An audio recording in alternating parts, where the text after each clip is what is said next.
ராஜன் சரவணாவில் தீபாவளி பரிசாக பவனுக்கு ரூபாய் 1200 தள்ளுபடி. சட்னி அரைச்சா மசாலா அரைக்க முடியல, மசாலா அரைச்சா மஞ்சள் அரைக்க முடியல, ஒவ்வொன்னுக்கும் தனி மிக்சரா வாங்க முடியும்? வேண்டாம், அல்ட்ரா சாய்ஸ் ப்ரோ இருக்கே, இந்தியாவின் அதிவேக 1000 வாட்ஸ் மிக்சர் கிரைண்டர். வினாடிகளில் கல்லையும் கரைக்கும் ஒரு சாய்ஸ் ப்ரோ போதும். இனி எதையும் அரைக்கலாம், அதை ஃபாஸ்டா அரைக்கலாம். விண்ணப்பித்த அனைவருக்கும் மகளிர் உரிமை தொகை கிடைக்கும் என துணை முதல்வர் உதயநிதி கூறினார். பூர்த்தி செய்யும் மகளிருக்கும் உரிமை தொகை சேர்த்து வழங்கப்படும் என்று முதலமைச்சர் அவர்கள் அவையிலே அறிவித்தார்கள்.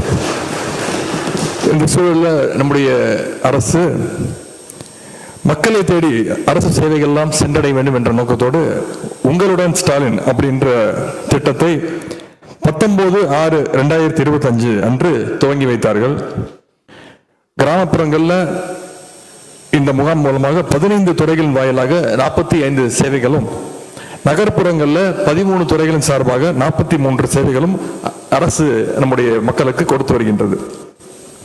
இந்த முகாம்கள் மூலமாக கலைஞர் மகளிர் உரிமை தொகை திட்டத்தின் கீழ் மனுக்கள் ஏற்கப்படும் என்று முதலமைச்சர் அவர்கள் அறிவித்திருக்கிறார்கள்.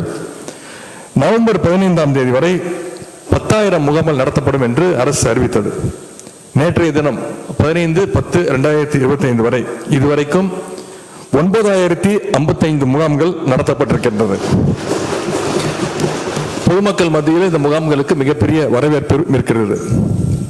இதுவரைக்கும் இந்த உரிமை தொகை வேண்டி 28 லட்சம் மகளிர் உங்களுடன் ஸ்டாலின் முகாம்களில் விண்ணப்பங்களை அளித்திருக்கிறாங்க. 28 லட்சம் மகளிர் உங்களுடன் ஸ்டாலின் முகாம்கள் நவம்பர் 14ஆம் தேதி இந்த ஆண்டு முடிவரை இருக்கின்றது.